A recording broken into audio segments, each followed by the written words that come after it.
O princípio de tudo, a energia. A história do ser humano sempre esteve ligada diretamente a ela. Desde a luz solar como elemento fundamental para a criação da vida em nosso planeta, até a invenção da bomba atômica.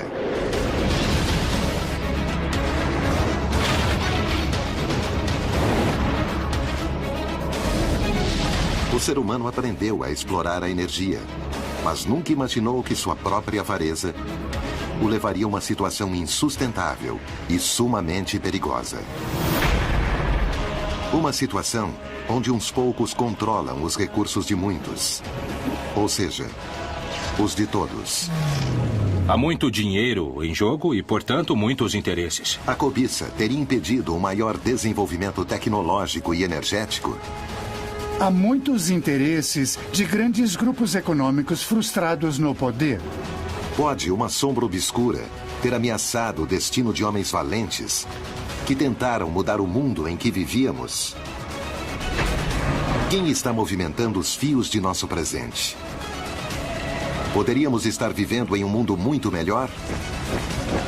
Quem tem nosso futuro em suas mãos?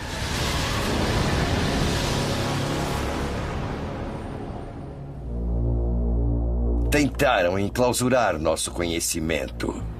Um conhecimento ao nosso alcance, mas oculto a olhos nus por um inimigo que supostamente se estende e permeia a indústria, os governos e os meios de comunicação. Fomos enganados? Se fizeram isso, por que não percebemos? Para obter as respostas adequadas, precisamos fazer as perguntas corretas. Por que dependemos de um recurso escasso que gera terríveis consequências? O planeta está em crise. O que houve com as pessoas que tentaram nos mostrar uma visão diferente do mundo?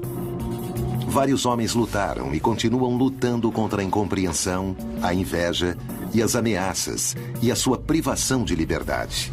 Existem os que acreditam que houve uma conspiração contra seus projetos. Não resta dúvida de que foram atacados deliberadamente. Em suas vidas, pode estar a chave do que aconteceu com eles e do que está acontecendo conosco. Mentiras, traições, sabotagem e morte. Esta é a história dos sonhos e invenções de pessoas que enfrentaram os maiores obstáculos. E de pessoas que, como nós, talvez vivam enganadas sem saber. Mas, sobretudo, é a história do principal suspeito na sombra. O poder por trás da energia. Power.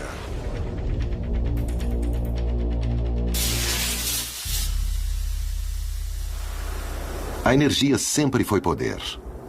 Os sacerdotes das civilizações antigas obtinham uma autoridade pela crença de seu povo em seu controle sobre a fonte mais visível de energia e vida. O Sol. A energia é solar direta ou solar indiretamente. Nosso gênesis energético está no Sol. Os sacerdotes não foram os únicos em se dar conta do poder resultante do controle da energia.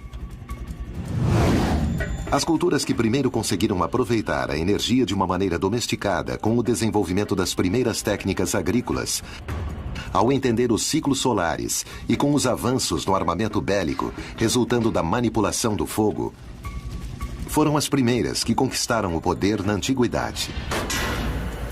No mundo moderno, tudo mudou com o aparecimento de uma nova e voraz demanda de energia. A era industrial havia começado. Ironicamente, a energia não só se transformou em um recurso primário desse mundo industrial, como também passou a ser uma indústria em si mesma. E com isso, os empresários passaram a ser os distribuidores e concentradores energéticos do planeta. Essa riqueza em biodiversidade e água não pode estar subordinada a interesses empresariais de grupos poderosos multinacionais e nacionais de curto prazo. Sempre será uma guerra de interesses. E na guerra, sempre haverá vítimas. Grandes cientistas e inventores se opuseram a interesses econômicos implacáveis, planejando fórmulas novas para desenvolver alternativas ao petróleo. É o caso de Nikola Tesla. Rudolf Diesel, Eugene Malov, Stanley Meyer e Paul Pantone, entre outros tantos. Todos eles têm uma visão à frente de sua época e com o desejo de fazer avançar a sociedade em direção a um futuro mais limpo e mais justo.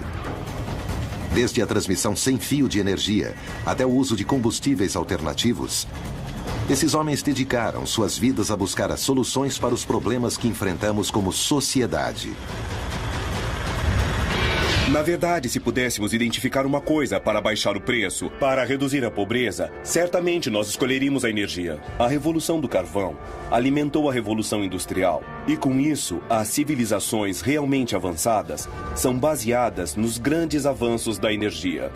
O tema da energia em nível mundial está ganhando uma importância cada vez maior no século XXI. O que está em jogo é nem mais nem menos que a sobrevivência da humanidade. Estamos simplesmente sendo os cúmplices desse capitalismo global e das empresas transnacionais, que estão provocando um problema de iniquidade gigantesco no mundo todo e que, se isso continuar, as tensões podem ser crescentes e chegar a um momento crítico que acho que ninguém quer.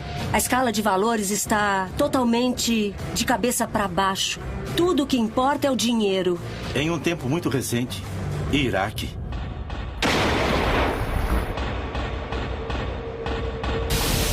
No entanto, existia uma pessoa que estava convencida de que manipular a energia não era uma arma de controle, mas a promessa de um mundo melhor.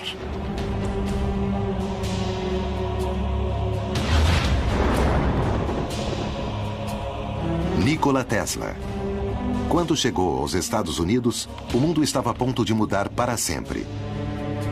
Como se fosse um presságio, seu nascimento foi durante uma tormenta elétrica.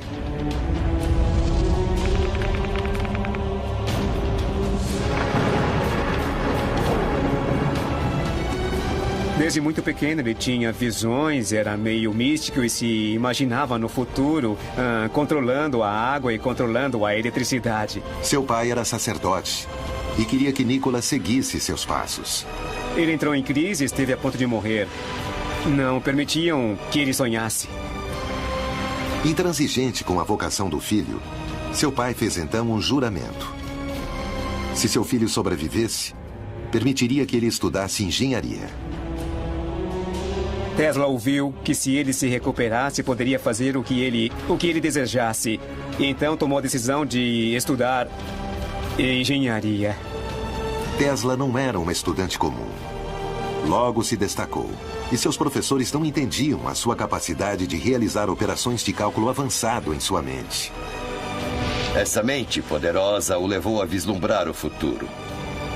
Durante uma visão, Tesla desenhou um diagrama de sua invenção na areia.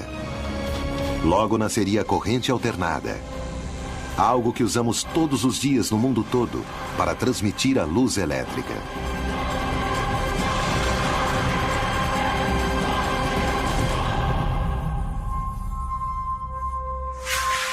Por volta da mesma época de Tesla em Berlim, um engenheiro alemão estava para projetar o que seria o primeiro motor capaz de funcionar à base de óleo vegetal. Seu nome, Rudolf Diesel. Foi um homem muito dedicado a entender a termodinâmica dos motores de combustão. Uma de suas experiências resultou na explosão do motor em que trabalhava. Diesel passou meses no hospital em recuperação, com ferimentos muito dolorosos. Mas o acidente que esteve a ponto de tirar-lhe a vida lhe daria a coragem necessária para levar a cabo a invenção que revolucionaria o conceito de consumo energético. Aos 38 anos de idade, Rudolf Diesel já havia feito uma fortuna com seus projetos e patentes. Em uma feira em Paris, finalmente apresentaria ao mundo o motor que levaria o seu nome.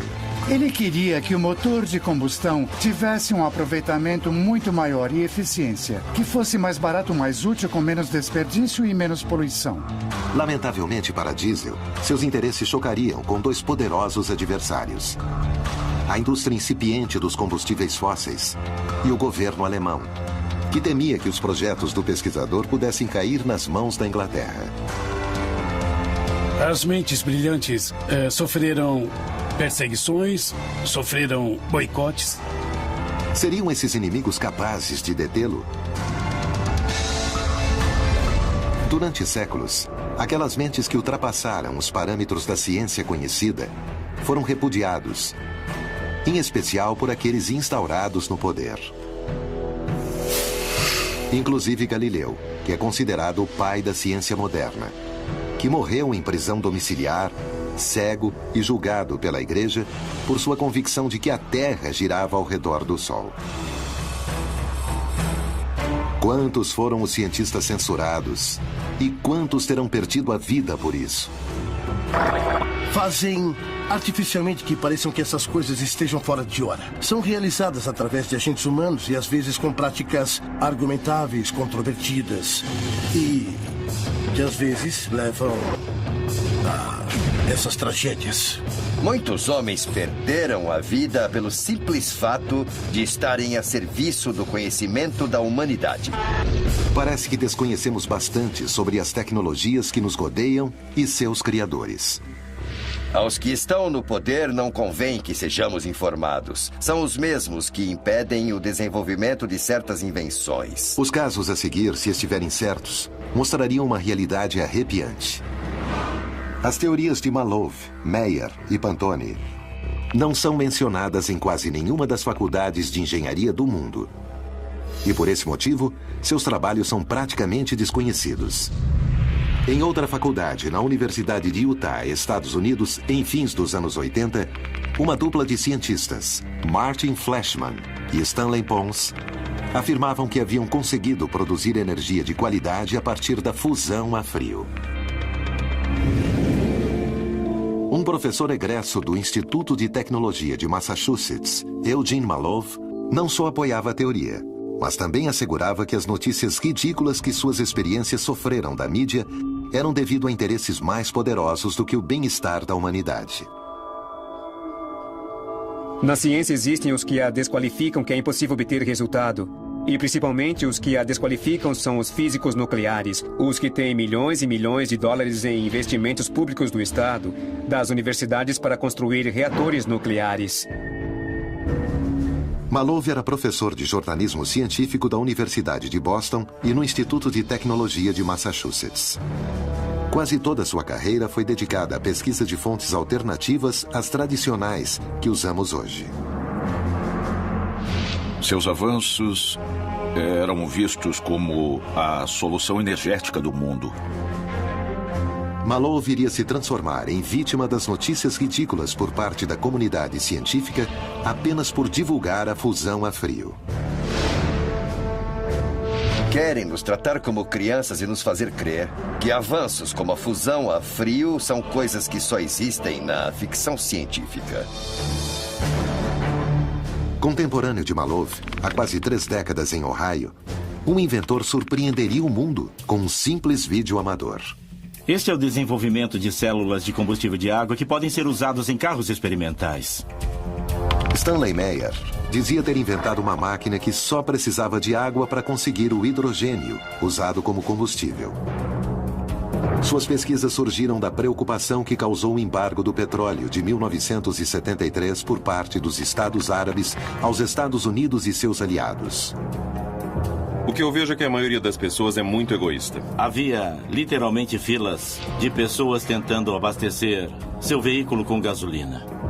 Os brasileiros foram testemunhos de como isso afetou seu país na década de 70, a ponto de ser o estopim para que o Brasil buscasse uma solução nos biocombustíveis. Até 1975, o Brasil dependia exclusivamente de importações de petróleo para manter seu sistema de transporte e indústria funcionando. A crise do embargo propiciou, no caso de Meyer, um patriótico desejo de buscar uma alternativa consistente aos combustíveis fósseis, dos quais já se sabia que não poderíamos depender por muito mais tempo. Nesse caso, depois de muitos anos de ser renegado com seu desenvolvimento, conseguiu legalizar patentes. Uma vida de luta. E ele seria reconhecido como inventor do ano pela prestigiosa edição do Who is Who in America. Stanley Meyer podia rodar até 150 quilômetros com 1 galão de hidrogênio sem poluir. Seu veículo impulsionado por água, na verdade, parecia uma espécie de Volkswagen. Era como um carro velho. Mas, basicamente, ele descobriu a forma de produzir combustível. Era hidrogênio, mas combustível a partir da água. Segundo Meyer, ele havia conseguido separar o hidrogênio do oxigênio na molécula de água, para posteriormente queimar o hidrogênio e fazer funcionar seu motor com um impacto quase imperceptível ao meio ambiente.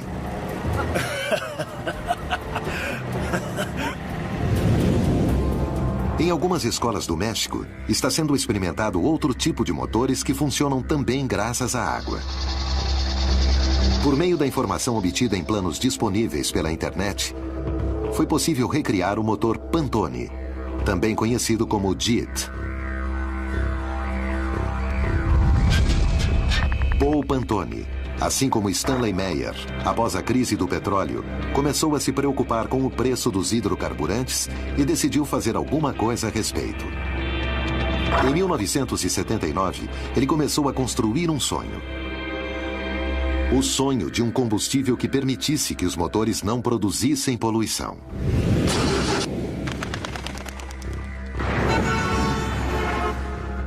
It is a miniature refinery, like I said, that atomically breaks down all the fuel in the chamber so that it's all used as energy, with no pollution. No início dos anos 80, ele terminou seu primeiro protótipo funcional do JIT, o Global Environmental Energy Technology. Está funcionando. O negócio por trás da energia poderia ser afetado por essas mentes brilhantes que tentaram mudar o mundo. Sabotagens, conspirações, torturas psicológicas. Quando o poder se sente ameaçado, apela para qualquer recurso, desde que mantenha seu domínio, inclusive a morte. A avareza dos poderosos fez com que a exploração da energia entrasse em crise. Ameaças, traições e atentados impediram que os projetos em prol de um mundo melhor fossem realizados. Estaremos a tempo de reverter esse rumo trágico?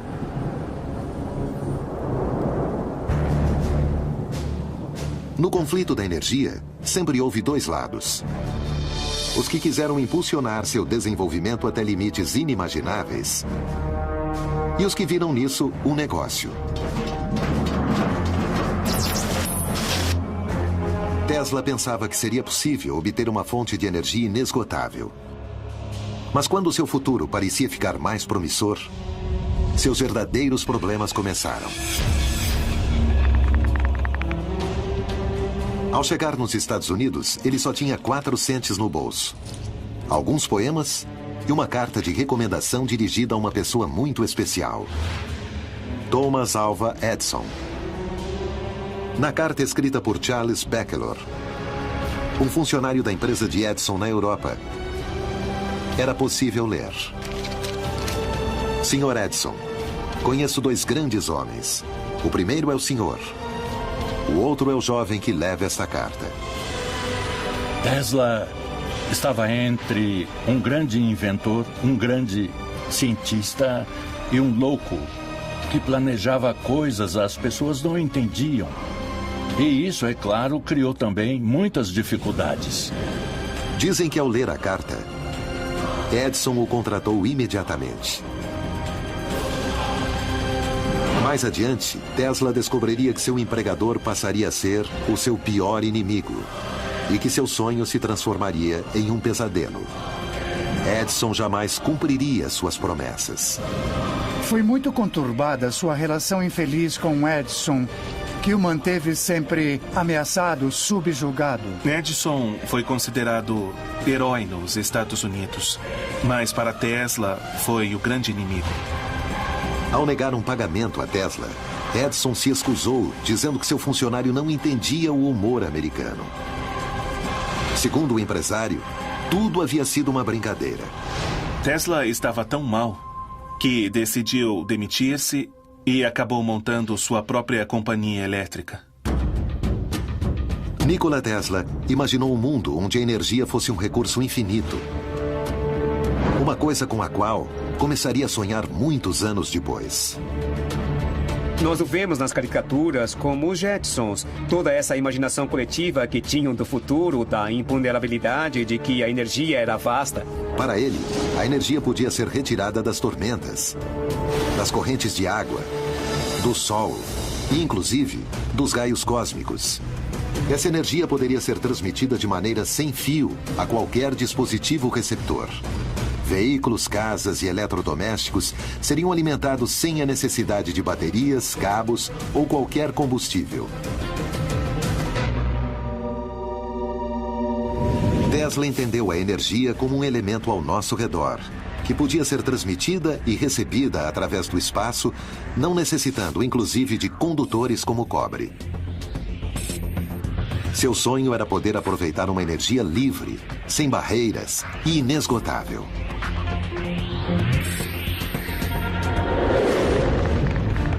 A torre Wardenclyffe, o projeto inacabado de Tesla, capaz de transferir eletricidade mediante ondas eletromagnéticas, caberia agora na palma da mão. Os telefones celulares que utilizamos hoje em dia talvez tivessem aparecido décadas antes, assim como os primeiros computadores. Nunca poderemos saber o que teria sido do mundo com Tesla se ele não tivesse sido menosprezado. Mas podemos imaginar. Necessitaríamos da fibra ótica para a internet? Como teria sido o desenvolvimento da rede se seu nascimento tivesse sido sem cabos? Na atualidade, na China, uma tecnologia conhecida como Li-Fi possibilitou a transmissão de dados da internet à distância através da luz. Com essa tecnologia, não vamos precisar de cabos e somente com um interruptor poderemos usar tranquilamente a internet. O legado de Tesla teria conectado a todos nós.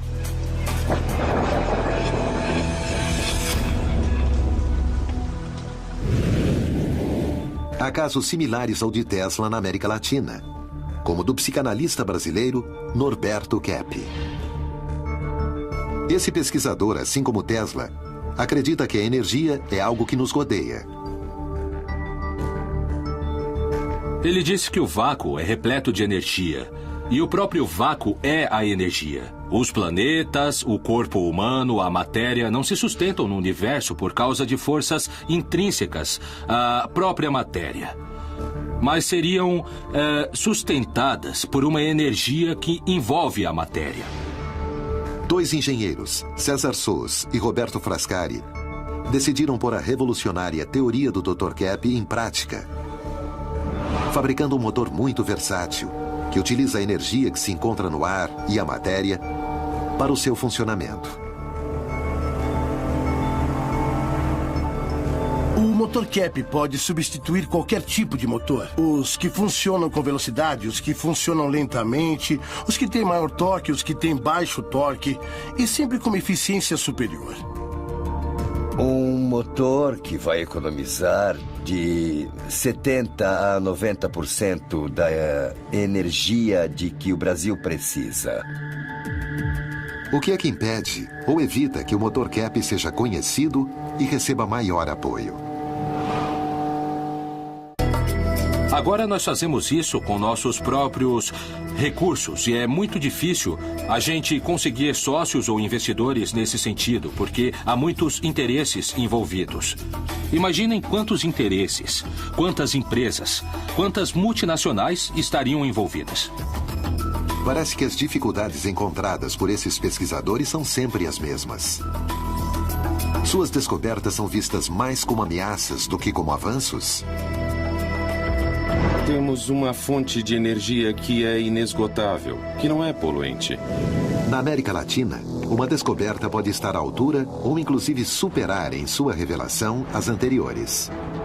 Arturo Solís, um médico mexicano, conseguiu patentear uma bateria que funciona graças a um processo natural praticamente desconhecido. descobriu uma reação química que era desconhecida no ser humano, mas que é uma fonte de energia que é praticamente infinita.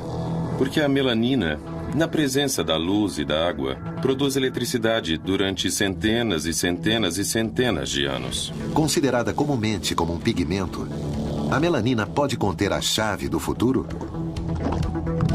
A primeira vez que pude acender um LED com baterias de melanina foi em 2006. E esse LED continua aceso dia e noite. E está aceso e continuará, já que a melanina é a substância mais estável que se conhece. Como isso poderia chegar a afetar nosso mundo? O que precisa de energia, podemos corrigir com a energia da fotossíntese. Na realidade, todas as fontes de energia são úteis, mas esta vai nos permitir, pela primeira vez na história da humanidade, iluminar a Terra sem aquecê-la. E isso muda totalmente o panorama. Por que, então, não foram feitas mais pesquisas neste campo? O que está acontecendo na atualidade? E o que podemos fazer quanto ao futuro? A fotossíntese representa uma ameaça para os interesses de alguns grupos? Mas é claro que sim. Quais são os principais obstáculos que eles enfrentam ao patentear suas invenções? O primeiro país que me concedeu a patente foi a Rússia. E foram 4 anos. O advogado de patentes dos Estados Unidos uma vez me explicou que os Estados Unidos haviam demorado tanto porque estavam revisando a patente secretamente do Departamento de Energia da agência. O investimento que eu tive de fazer foi todo do meu bolso, do meu trabalho diário. Assim como esses pesquisadores latino-americanos, Tesla acreditava que a meta final devia ser o bem-estar humano. Ele agia sem pensar no custo ou no lucro que podiam ter essas invenções. Ele dizia, a energia existe, basta apenas utilizá-la. A história da humanidade progrediu a partir da descoberta de novos sistemas energéticos para melhorar sua qualidade de vida e começar a evoluir. Rudolf Diesel, embora talvez não fosse um revolucionário tão global quanto Tesla, também vislumbrou um mundo mais humano do que o que conhecemos hoje. Por causa de seu motor que funcionava com qualquer óleo, o petróleo poderia ter ficado relegado a um segundo plano, em uma concorrência muito mais prematura que a atual com os biocombustíveis. As energias fósseis são consideradas energias sujas, entre aspas. A exploração, a pesquisa, geram impactos ambientais adversos muito importantes e para a saúde também. Existem incertezas sobre a gravidade de tais efeitos, mas serão extremamente graves. O problema principal é que, assim como a AIDS, cometemos o erro agora, mas pagaremos muito mais tarde.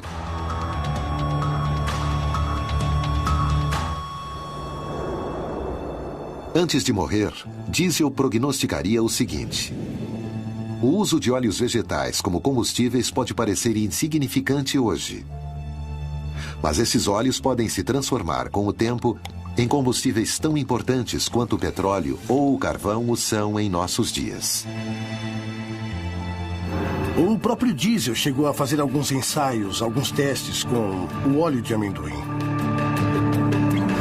O mundo de diesel teria sido similar ao Brasil atual, com uma matriz energética diversificada e balanceada entre os hidrocarbonetos e os biocombustíveis. Nós temos a produção de combustíveis líquidos como etanol, como biodiesel, que são produzidos dessa forma sustentável. Indubitavelmente, se diesel tivesse recebido o apoio de quem precisava, teria transformado o uso da energia, porque teriam utilizado óleos vegetais em vez de petróleo. A atividade agrícola teria sido impulsionada seguramente pela natureza do combustível. Estaríamos utilizando o carvão do presente e não o carvão do passado. E além disso, teríamos um nível de poluição muito menor. Entrada da fábrica. Para entender o presente e poder planejar o futuro, primeiro devemos conhecer o passado. O nosso passado é obscuro. A energia significa poder fazer as coisas. E todo mundo precisa dela, a quer e a deseja. O historiador e político inglês Lord Acton disse certa vez: o poder corrompe, E o poder absoluto corrompe absolutamente.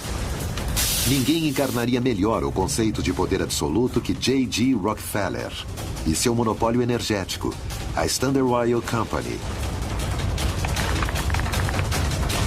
Uma corporação que nunca mais foi vista, capaz de controlar todo o mercado sozinha. O mercado do petróleo.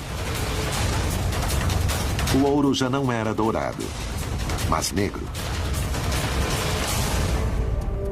Rockefeller tem a visão de criar a Standard Oil, que finalmente, depois de alguns anos, se transforma em um monopólio. Esse monopólio entrou em conflito com as leis dos Estados Unidos e foi dividir a empresa em várias empresas. Essas empresas posteriormente mudaram de nomes e surge então a Exxon, Mobil e Chevron. Posteriormente, foi acrescentada a Shell.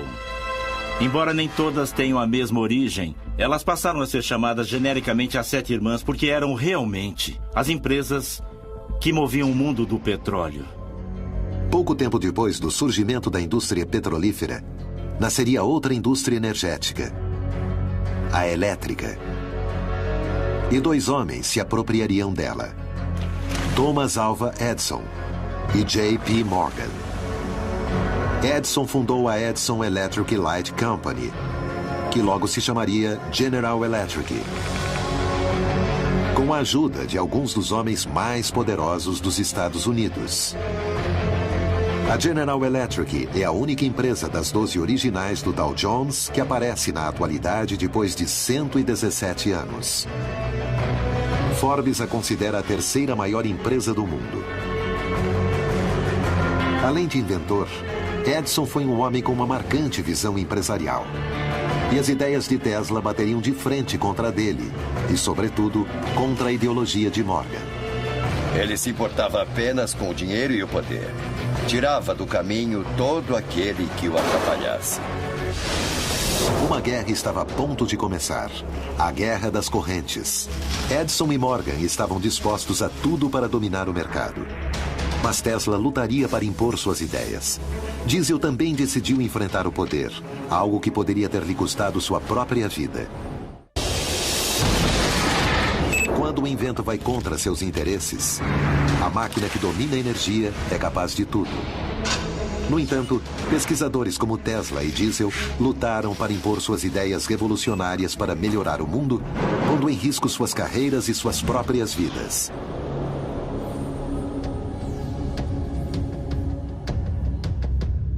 A história nos tem mostrado como foram formados grupos de interesses ao redor de tudo aquilo que é um recurso, como o petróleo e a eletricidade. Há muitos motivos pelos quais é muito difícil progredir no que se chama pesquisa e desenvolvimento. Os desentendimentos entre Edison e Tesla constituíram um claro exemplo das dificuldades que os inventores podem chegar a sofrer. A relação entre eles se torna muito difícil quando Tesla cria o sistema de corrente alternada. A princípio, Edison não lhe dava muita atenção. Sua soberba o impediria de prever o que estava a ponto de acontecer. E a história diz que ele estava trabalhando, fazendo furos em Nova York para estender os cabos de máquinas de corrente direta de Edison. Tesla não suportou nem o caráter, nem as tarefas, nem o trabalho para o qual o haviam designado. Então ele se demitiu. Tesla obteve ajuda de um engenheiro empresário que acreditou nas vantagens de seu invento. George Westinghouse. As vantagens que oferecia a corrente alternada em comparação com a direta eram enormes. E Thomas Alva Edison começou a sentir que perdia terreno diante de Tesla.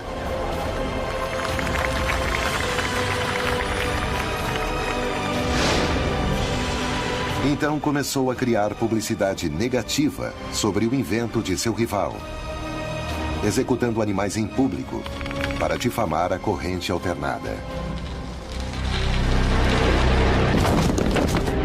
O que Edison fazia era terrivelmente diabólico. Ele eletrocutava animais ao vivo, em público, assim como uma espécie de circo. Apesar de tudo, Tesla e seu aliado Westinghouse ganhariam finalmente a guerra quando obtiveram o contrato para pôr os geradores nas cataratas do Niágara, recebendo tanta publicidade que Edison foi incapaz de sabotá-los. Conta-se que, até 1910, 1912, o Comitê de Prêmio Nobel de Física havia postulado a Edison e a Tesla para o Prêmio Nobel de Física. O que se diz é que nenhum dos dois aceitou dividir o Prêmio Nobel e a decisão foi então para nenhum dos dois. Tesla ainda teria que lidar com um inimigo muito mais poderoso. J.P. Morgan. Rudolf Diesel também se chocaria com os interesses de duas indústrias gigantescas, a petrolífera e a militar. Havia nascido na França, havia passado a infância na França, foi mandado aos 12, 14 anos para a Alemanha. Então ele não estava casado com uma nação. Ele poderia aceitar a proposta da Inglaterra ou da França, que lhe ofereciam implementar seus motores em submarinos, e os alemães queriam adiantar-se a isso. O motor de diesel não só era muito mais eficiente energeticamente que o resto dos motores de sua época. Tinha a característica que podia funcionar com um combustível que podia ser obtido de vegetais. Isso dava ao motor diesel uma grande vantagem, mas ao mesmo tempo atrapalhava o crescimento econômico que as petroleiras poderiam projetar a partir da venda maciça das naftas.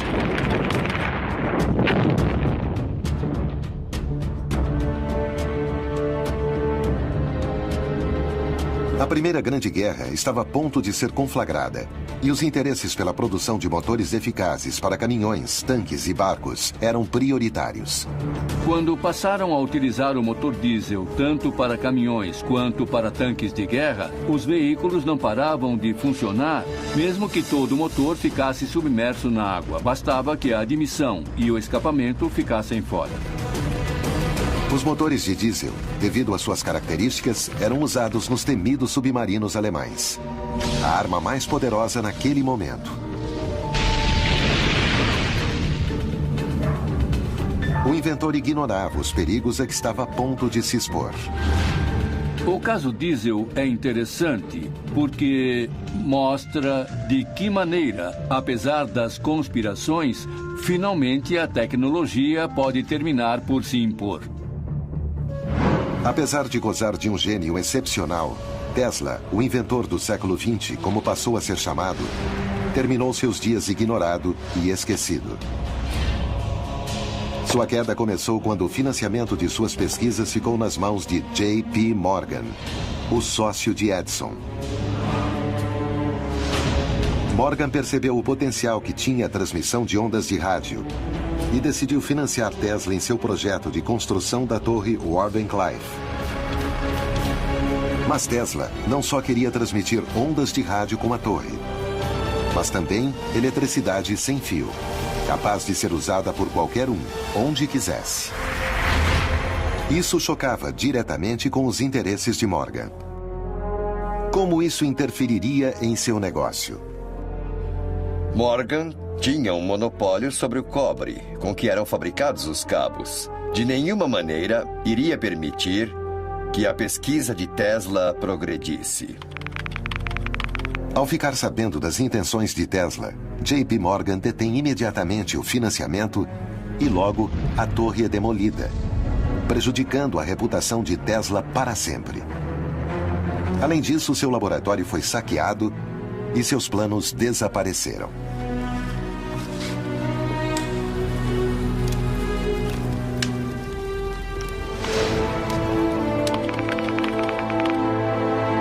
Tesla passou seus últimos anos marginalizado pelo mundo da ciência.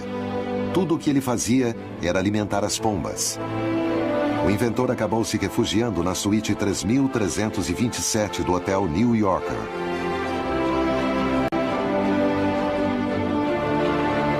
Aos 86 anos de idade, morria na suíte do hotel, completamente sozinho. Em tal condição, falecia um dos mais brilhantes cientistas contemporâneos.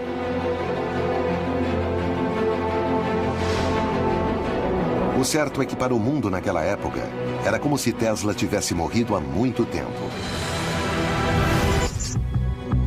Sempre prejudicado por Edison e sua máquina de relações públicas, nunca teve seu merecido reconhecimento. Poucos dias depois, uma camareira o encontra morto no hotel de Nova York, onde vivia, e liga para o FBI. Naquela época, Hoover era o diretor do FBI e ele ordena que todos os pertences de Tesla sejam recolhidos imediatamente. E desde aquele momento, tudo relacionado a Tesla passa a ser top secret nos Estados Unidos, inclusive seu nome. Isso nos ocultou o verdadeiro alcance de seu legado. Tesla ficou totalmente ignorado. Ele saiu dos âmbitos universitários, acadêmicos, teóricos, filosóficos, não aparecia. Até que outra vez, estendendo sua pesquisa, e a importância de tais pesquisas é que outra vez voltou a nascer um mito e a história desse gênio da humanidade. Na era da informação, é cada vez mais fácil ter acesso ao conhecimento. Talvez hoje, o encobrimento não seria tão simples quanto antes. Já não se pode enganar todas as pessoas o tempo todo. Bem, também não se pode adiar e frustrar uma contribuição valiosa para sempre. Antes de morrer, Tesla disse enigmática e profeticamente: o presente é deles, mas o futuro pelo qual realmente trabalhei é meu. A quem se referia Tesla quando disse eles? Nunca saberemos se eles tiveram algo a ver com os misteriosos eventos que ocorreriam com diesel.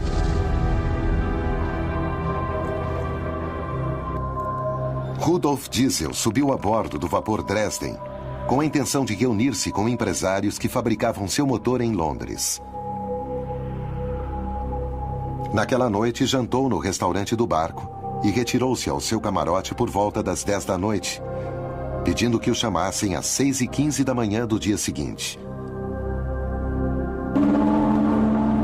Pela manhã, Diesel não respondeu.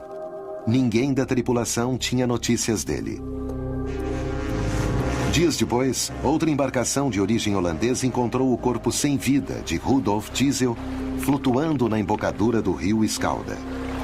Em seguida, disseram que havia sido suicídio, pois se dizia que o cientista tinha problemas financeiros e de depressão.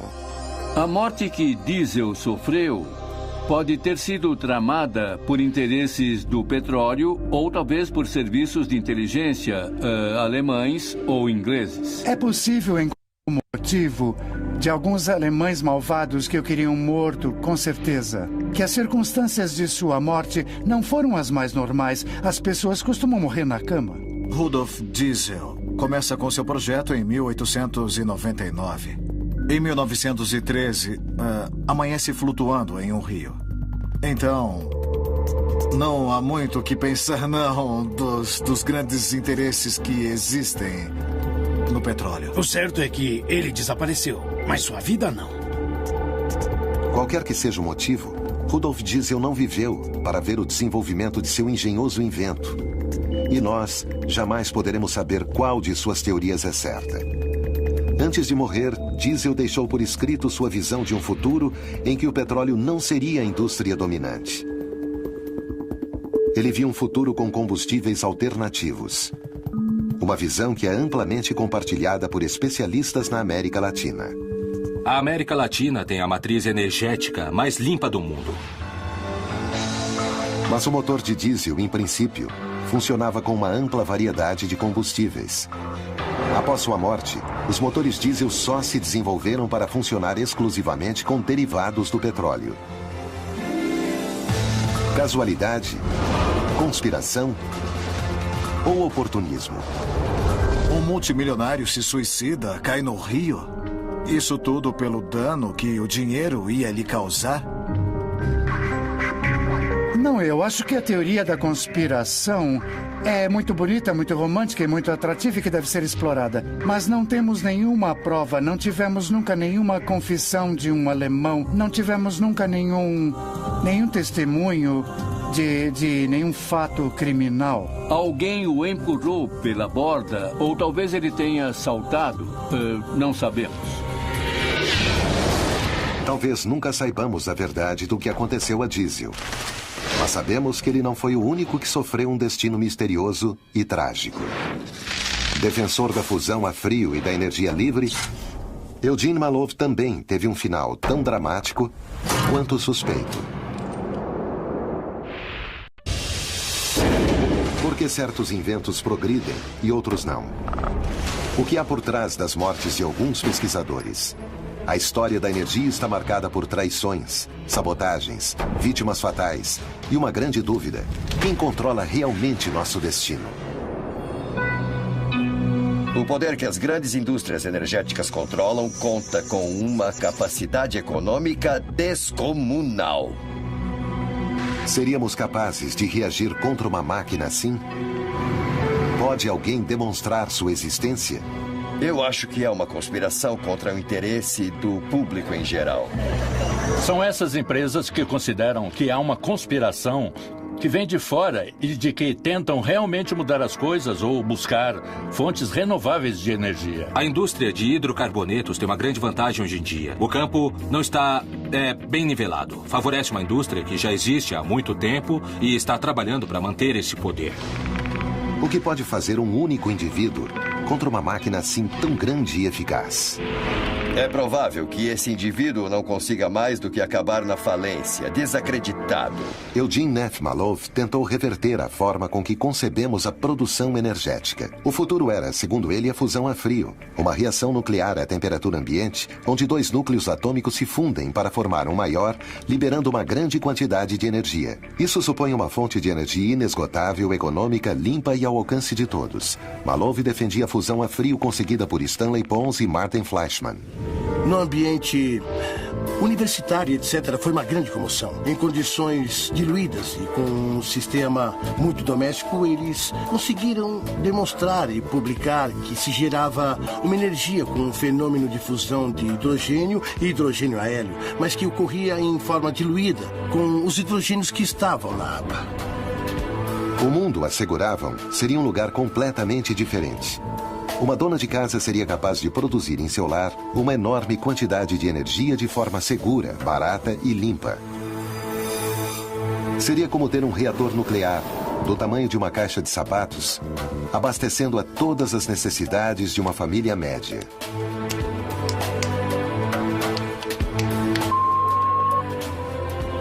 No entanto, o mundo acadêmico duvida da capacidade de reproduzir o fenômeno da fusão a frio. Assim como também questiona a veracidade dos inventos de Stanley Meyer e Paul Pantone. Pantone tinha um interesse além de qualquer crise econômica para desenvolver seu invento. Muito tempo antes de transformar-se em um tema tão popular como em nossos dias, Paul já pensava em conseguir um processo de combustão que reduzisse a poluição. Queria criar um motor que cuidasse do ambiente. Assim, ele visualizou o JIT. Um homem que simplesmente queria deixar uma impressão melhor quando partisse que a que encontrou ao chegar. Esse é um sentimento que, com certeza, eu apoio. Segundo Pantone, neste preciso momento poderíamos modificar qualquer motor para que, em vez de gasolina, funcionasse, em sua maioria, com qualquer líquido. E só utilizaria uma pequena porcentagem de combustível convencional para a partida. Seu segredo, o plasma criado a vácuo. O que realmente ele desenvolve é o que chamam os engenheiros químicos um reformador de plasma. O plasma, muitos o identificam como o quarto estado de agregação da matéria. Parte da base de que o combustível pode ser mais bem condicionado para fazer a combustão. O agregado de água em alguns motores de combustão interna pode chegar a produzir diminuição na poluição. Nós temos que atender a uma nova restrição. E essa restrição tem a ver com a emissão de dióxido de carbono. E isso é uma coisa que com certeza tem que chegar a zero. Poderiam os motores de Pantone mudar o panorama de cidades como México e Santiago do Chile, melhorando a vida de milhões de pessoas? Há alguém nessas cidades que já está fazendo algo e não sabemos. Luiz Carlos Queiroz é um inventor mexicano que começou a sonhar com isso há alguns anos. Quando menino e via um carro funcionar, quando passava um carro levando pessoas, eu me admirava em pensar quem poderia imaginar como um carro funciona. Depois de estudar administração e trabalhar arduamente, o empreendedor mexicano por fim contava com os recursos para levar a cabo sua visão. Bom, chegou o momento, no ano 2000, precisamente em que ele disse, bem, eu quero realizar o meu sonho. A primeira coisa que queríamos fazer era um transporte público onde se levasse as pessoas, mudando o famoso bicitaxi por um veículo elétrico, já que o trabalho dos bicitaxis é um trabalho totalmente desumano. São 8, 10 horas, naquele pedacinho, sentado. E além disso, levando 200 quilos, pelo menos, é desumano. O carro Q finalmente estava pronto. Seu projeto era simples e prático. Por que então as autoridades não deram maior impulso a esse invento, que parece resolver uma problemática tão evidente? Os diferentes governos no México não demonstravam o interesse em desenvolver energias sustentáveis. Falam de ecologia, mas a realidade é que quando nos aproximamos desses não, é melhor procurar outro empreendedor que invista. Por não haver leis para veículos elétricos, logicamente eles não podem circular antes que saiam as leis. O que é ridículo. O que impede que governos levem a cabo políticas para favorecer o meio ambiente de forma sistemática e mais eficiente. São setores inicialmente conservadores e que precisam fazer políticas de incentivo para que se decidam a fazer os investimentos para que aquela tecnologia mais eficiente de fato aconteça com os benefícios para a sociedade. Deve haver governos que estejam gerando normativas, benefícios para que as empresas invistam e também para dar lugar aos empreendedores. O tempo do governante é de 4, 5, 8 anos no máximo. Nesse tempo, ele necessita de renda rápida. Não importa que dentro de 15, 20, 100, 1000 anos se deva estar pagando ainda os passivos ambientais e sociais que foram gerados por essas rendas que ele captou. Aqui está a incoerência dos tempos do governante, dos tempos da política, dos tempos da natureza.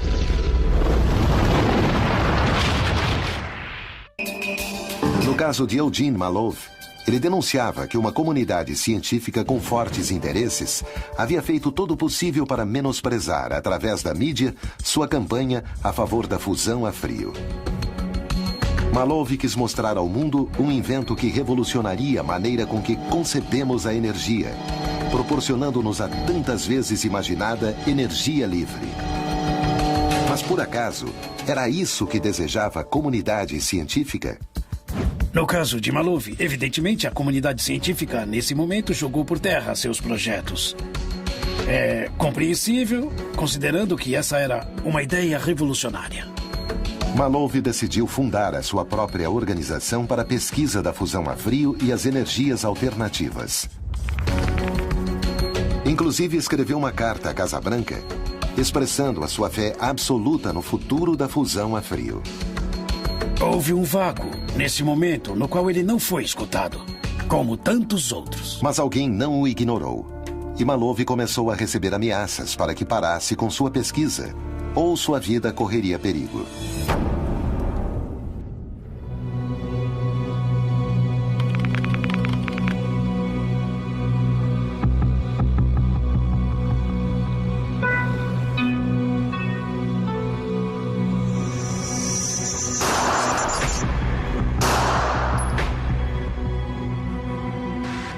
Eugene Malov foi assassinado a sangue frio. Horas mais tarde, encontraram sua Dodge Caravan abandonada em um estacionamento em Preston. A polícia informou que havia evidências de resistência, o que indica que Malov enfrentou seus agressores. O caso foi considerado como intenção de roubo. Será casualidade que nada da casa tenha sido roubado? Seus avanços eram vistos como a solução energética do mundo e, por motivos desconhecidos, ele foi morto. No mínimo, afetou certos interesses. Eles tentaram tirar Malov dali e levá-lo para outro lugar.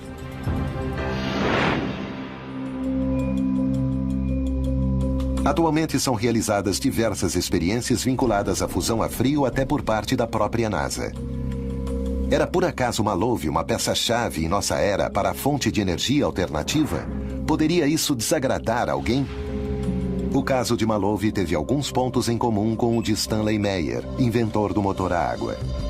Além de ter de lidar com a difamação pela mídia, Meyer foi processado por 2 investidores que diziam que foram enganados.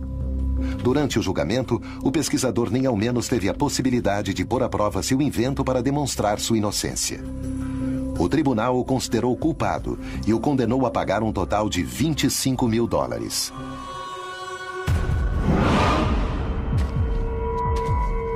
Segundo Meyer, um personagem obscuro, representando interesses do Oriente Médio, aproximou-se dele com uma proposta. Ofereceram a extravagante soma de $1 bilhão em troca da venda da sua patente para, em seguida, fazê-la desaparecer. É difícil falar porque você pode pensar também que não desenvolver uma tecnologia nova, você pode estar deixando de ter um mercado novo de um produto com um valor superior e que você poderia, inclusive, ganhar mais.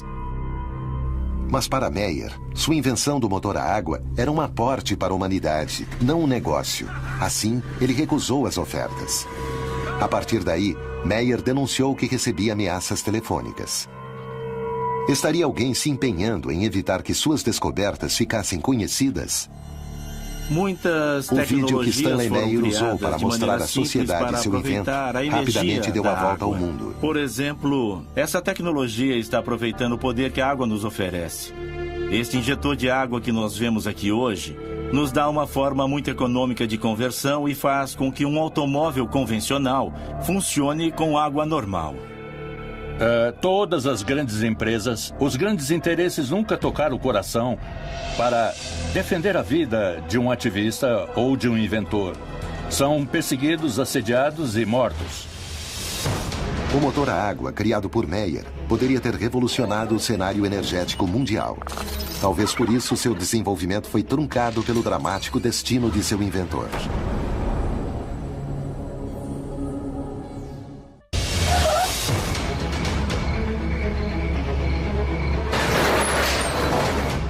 A história por trás do desenvolvimento energético inclui traições, sabotagens e perseguições àqueles inovadores que, com seus inventos, ameaçam o poder. Esses pesquisadores sempre sofrem misteriosos acidentes. Há uma conspiração contra aqueles que querem melhorar o mundo? Até onde é capaz de chegar o poder quando se sente em xeque?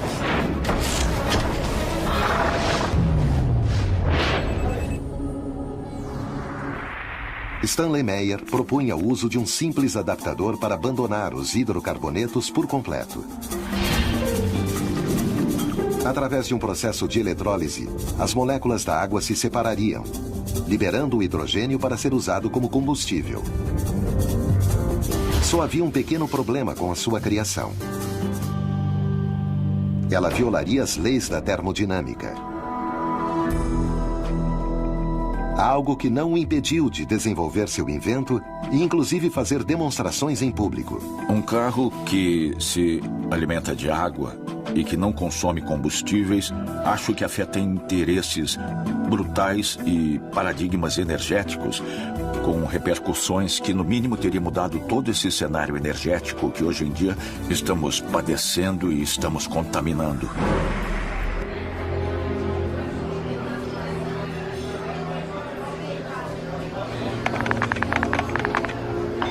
Stanley Meyer jantava em um restaurante em Grove City quando se encontrava à espera de uma reunião com investidores belgas.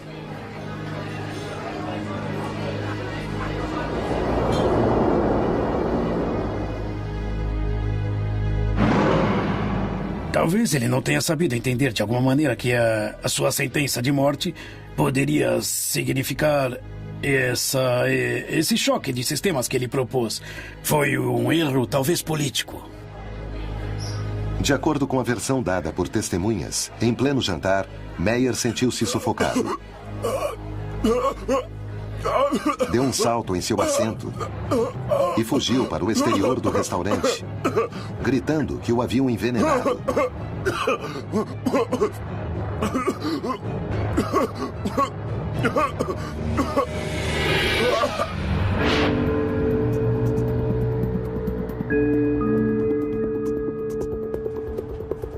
Os clientes e empregados do lugar o encontraram morto no estacionamento.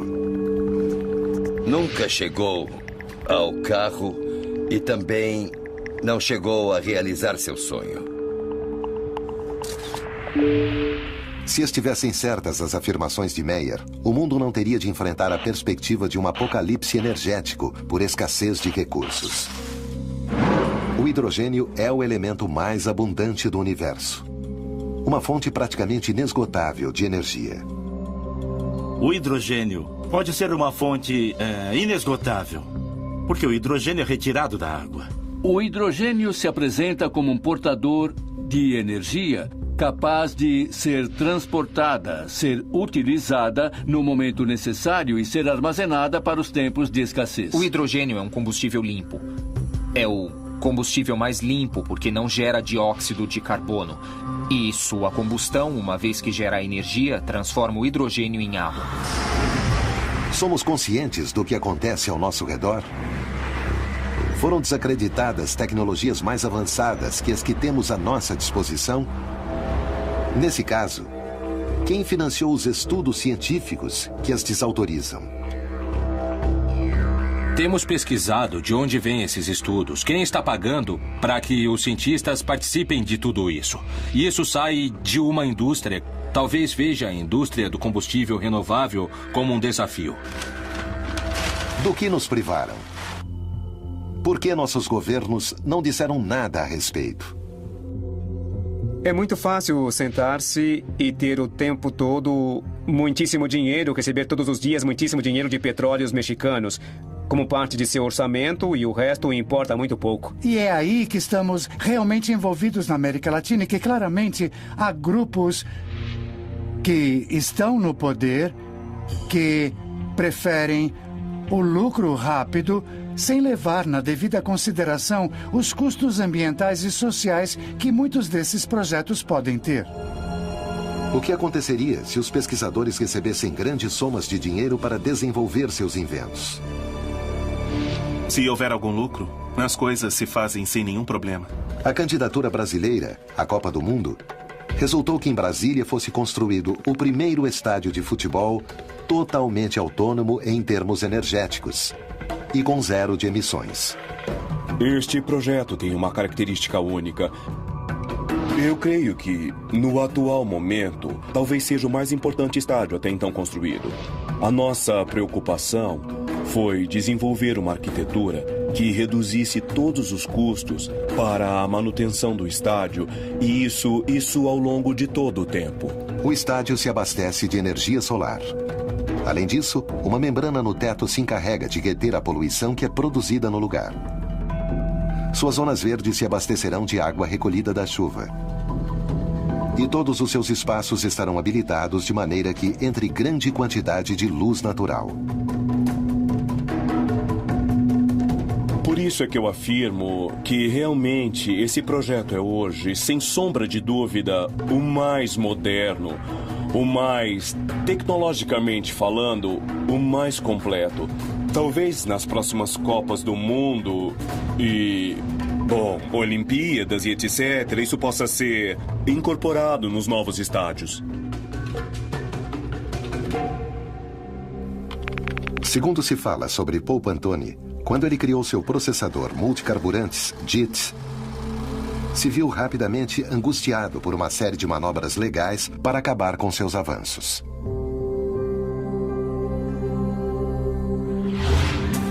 Seu pai foi o primeiro a adverti-lo sobre o risco que ele corria.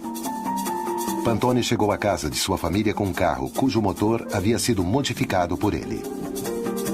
He froze, turned around, looked at me, and he said, "You're running on water?" "Yeah. Give me the keys to my house, the gate, and the garage, and get off my property. I disown you." I said, "What?" He said, "They'll kill you.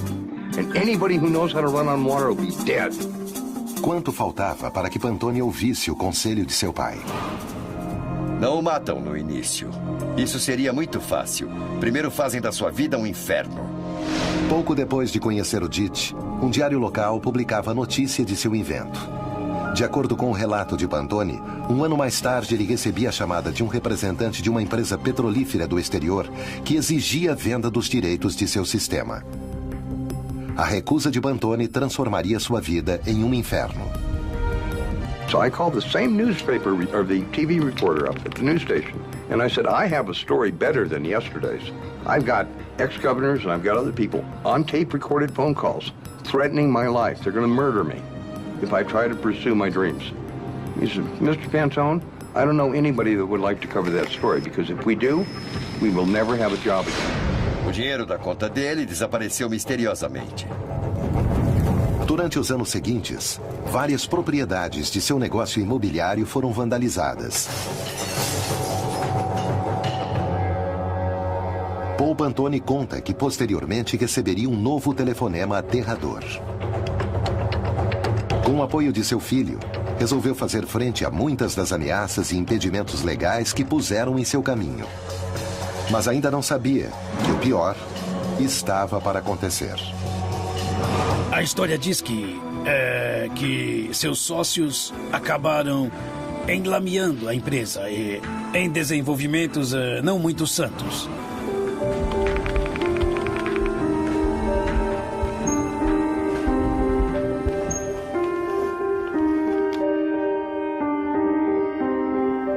Seria o estado de Utah o lugar ideal para iniciar um processo legal contra Pantone e assim levá-lo à miséria?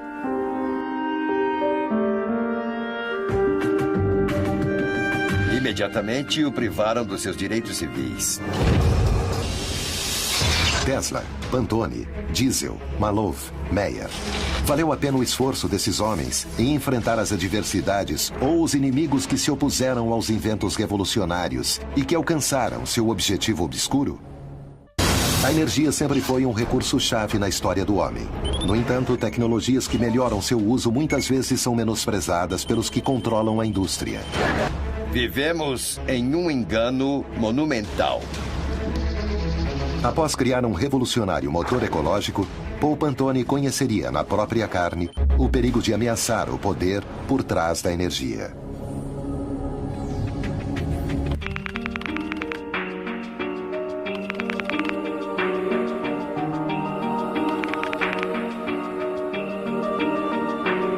O mundo geralmente celebra tudo aquilo que represente um avanço para a humanidade. Os inventores mais criativos, no entanto, muitas vezes são dificultados no desenvolvimento de suas obras. O primeiro problema que tem os sonhadores, eu diria que é como acreditamos tanto no que vamos fazer, pensamos que as outras pessoas também vão vê-lo positivamente. Meu primeiro equívoco foi acreditar que conseguir o carro e fazê-los funcionar, todos iam querer ajudar. E todo mundo ficaria feliz. Na verdade, o que necessitamos é de um grande salto. O que necessitamos são milagres energéticos. E quando uso a palavra milagre, eu não quero dizer que seja impossível. O que eu estou falando é que nós precisamos desse grande salto imediatamente. No México, José Antônio Urbano Castelán trabalha no campo da energia solar para alcançar esse nobre objetivo. Gosto de um reator nuclear que se encontra a 150 milhões de quilômetros e que nós chamamos de Sol. Por que, se no México temos tanto Sol, não exploramos como tal? Sim, temos muito petróleo. É verdade que extraí-lo nos custa $3 e podemos vendê-lo a 90. Mas é um recurso finito e que contamina. Pensemos que, por exemplo, uma única hora de energia solar tem a energia necessária para abastecer o mundo todo por 1 ano. É verdade que não temos nem o conhecimento nem a tecnologia para aproveitar essa energia. Por isso, a palavra-chave é inovar. As estufas solares de Urbano Castelán são uma alternativa única para aproveitar a energia térmica do Sol. Como funciona a estufa urbana? Tem 610 espelhos. São espelhos planos. Estão posicionados de tal forma que todos incidem em um ponto. Ali temos uma serpentina pela qual estamos fazendo circular o IT reciclado de detrito. Nós o aquecemos a 300 graus e então podemos dispor desse calor latente, captado com o sol, para cozinhar nossos alimentos. O alimento básico na zona rural, não eletrificada e suburbana das grandes cidades, que exige um alto consumo energético. Podemos retirá-lo do sol com uma vantagem: zero emissão de CO2 na atmosfera. A energia solar é muito variada porque me permite aquecer a água, permite produzir a eletricidade e me permite gerar calor de processo com as estufas que desenvolvemos para dar o que é necessário para o cozimento. A crise climática é cada dia mais evidente. O que falta para que se faça uma advertência definitiva sobre o perigo que isso representa para o homem? Temos um panorama de água contaminada, temos um panorama de solos contaminados e, se permitirmos que contaminem a água e o solo, permitimos que se contamine o alimento. Não é uma especulação. Já existem muitos dados técnicos. O cenário otimista seria que a sociedade em geral tomasse consciência e dissesse: embora eu tenha hidrocarbonetos, não posso continuar queimando-os e vou passar para as transições energéticas nobres, porque cada vez somos mais, cada vez consumimos mais energia e cada vez estamos extraindo mais recursos não renováveis. Por que achamos que temos o direito de retirar tudo hoje? E por que achamos que temos o direito também de contaminar a água e o solo de todos os seres humanos que vêm daqui por diante nessas zonas mineiras? Quem nos deu esse direito? Esses são os elementos de reflexão de que necessitamos. Devemos insistir que, contra a mineração, os efeitos da contaminação em escala humana são para sempre. O petróleo, o carvão, o gás natural foram uma revolução na época da Revolução Industrial. Não são mais. Este é o momento de gerar uma nova revolução. Temos que gerar a revolução do século XXI, que é a revolução da sustentabilidade. E quando falo disso, falo da sustentabilidade econômica, social e, naturalmente, de um novo sistema energético, que esteja baseado no uso das energias alternativas. Paul Pantone também imaginou um planeta diferente, onde os carros funcionassem com o DIT, o seu sistema. Este adaptador seria capaz de fazer funcionar qualquer veículo com 80% de água como combustível. Mas o sonho de Pantone se transformou em pesadelo. Isso de poupar 80% de combustível, quando eu, petroleiro, fiz meus grandes investimentos e estou fazendo perfurações, acaba com meus esquemas de recuperação de investimento. Então começo a subjugar Pantone como um louco para que sua ideia comece a afundar. Os testemunhos próximos a ele contam uma experiência arrepiante, talvez a maior de todas. A forma pela qual foram tratados, a forma com que Paul Pantone foi tratado, para mim, é uma abominação. Seu destino foi o pior lugar em que um homem pode terminar. Um hospital psiquiátrico. Os médicos determinaram que deveriam medicar Pantone. Durante 3 meses, ele deveria receber fortes psicotrópicos com a desculpa de voltar a deixá-lo competente, segundo eles. Na luta para libertá-lo, foram apresentadas 2 provas psiquiátricas que confirmavam sua estabilidade mental. Soube que não consideraram as provas e nem ao menos teve uma legítima defesa. Pantone estava definitivamente condenado. Well, I'd broken my foot on about the 3rd month I was there. And instead of fixing it, they just put me in a wheelchair. When I couldn't walk anymore, that was it. Put him in a wheelchair. Still didn't want to fix it. They drilled out every tooth. Then they had to go in and cut the gums. And when they saw teeth growing in again, they got really upset. So then they took me to a surgeon, and they ground down the bone, and then sewed it all back up. Ele sofreu muitas pressões e várias torturas psicológicas. E terminaram fazendo com que ele merecesse o lugar onde estava. Embora resistisse e não tomasse seus medicamentos por temer ver afetadas suas faculdades mentais, o futuro de Pantone se desenhava nele. Pressentia que não ia durar muito mais tempo. Toda a esperança parecia perdida. Finalmente, seu filho David conseguiu chamar a atenção de um senador. Ao ver a falta de assistência médica e as condições em que Pantone se encontrava, o congressista entrou imediatamente em ação.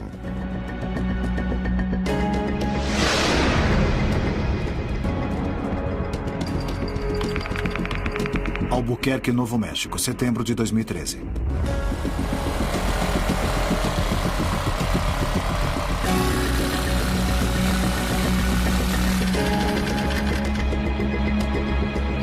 Isso vai na minha mesa, no lado direito.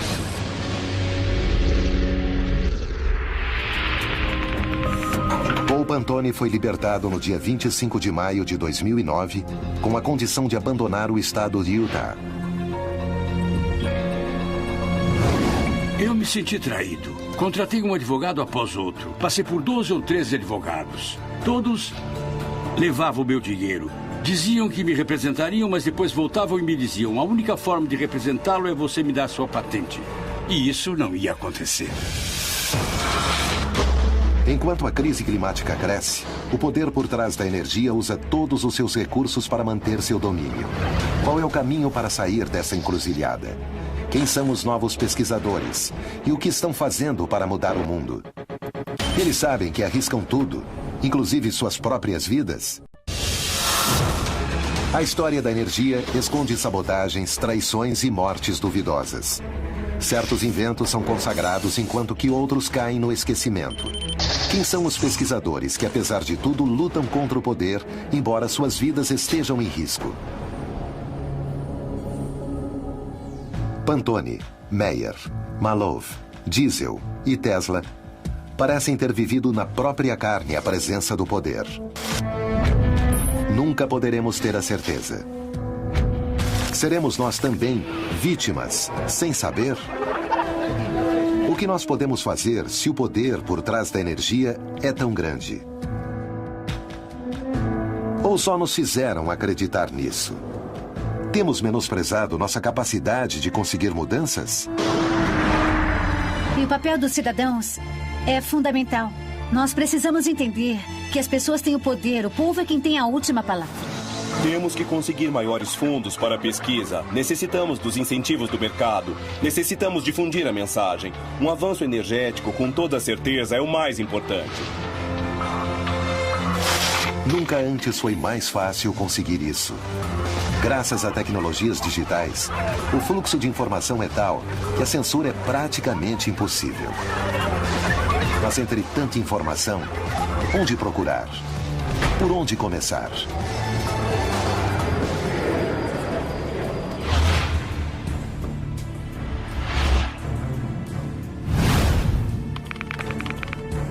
A 17 quilômetros de Abu Dhabi, está sendo construída na atualidade uma cidade cujo abastecimento energético provém unicamente de energias renováveis, somando-se a altas tecnologias de aproveitamento que são projetadas para não haver qualquer poluição. Exemplos como o da cidade de Masdar seriam muito interessantes se pudessem ser reproduzidos em todo o mundo.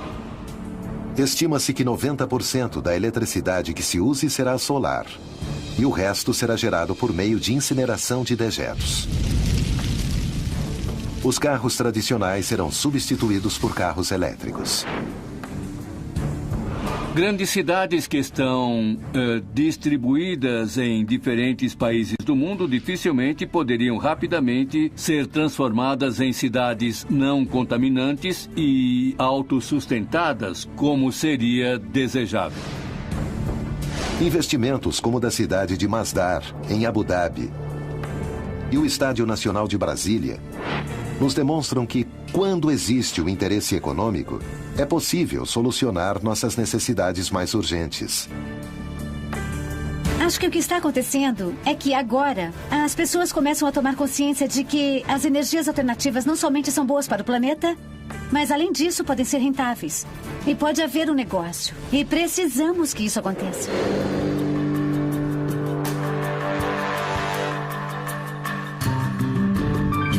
Estamos às portas de poder conquistar essa massa crítica. nós mesmos também mudaremos nossa maneira de ver o mundo para viver uma nova humanidade, para viver as energias limpas, para viver novas economias e aproveitando as energias que efetivamente são infinitas, que o universo nos oferece, mas aproveitando-as de uma maneira mais amorosa e coletiva. Aplicar isso de forma maciça vai levar tempo. Vai ser um tempo muito bem empregado. E, além disso, muito interessante porque estamos abrindo um novo panorama, completamente diferente. Temos novos desafios para resolver para os próximos 1000 anos. Na verdade, nós somos o problema.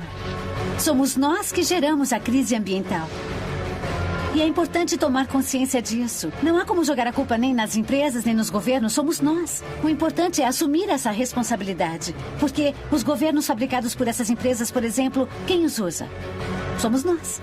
Então, nós somos o problema, mas também somos a solução. Há pessoas, pelo que sei, que baixam planos da internet e os aplica e funcionam. Na verdade, com muitas inovações também acontece isso. Assim, não é nada melhor que democratizar os conhecimentos dessa maneira.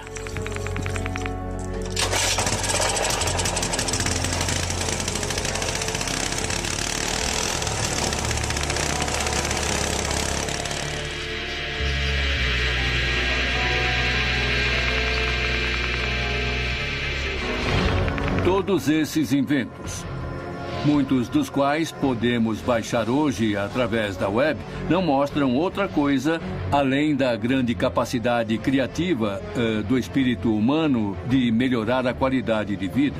E isso se faz a partir de ideias, desenvolvimentos, alguns dos quais chegam a um porto seguro e se transformam em verdadeiras realizações tecnológicas. Felizmente, o futuro que Tesla, Maloof, Diesel, Meyer e Pantone vislumbraram poderia estar cada dia mais perto de ser realizado. A Tesla Motors produz na atualidade veículos elétricos de alta gama. Mas o desejo dessa empresa, criada em homenagem ao homem que mais lutou para pôr a energia ao alcance de todos, é chegar ao mercado maciço com um automóvel de preço acessível. Poderíamos estar diante da fagulha que dispara a revolução que Nikola Tesla sonhou mais de um século atrás.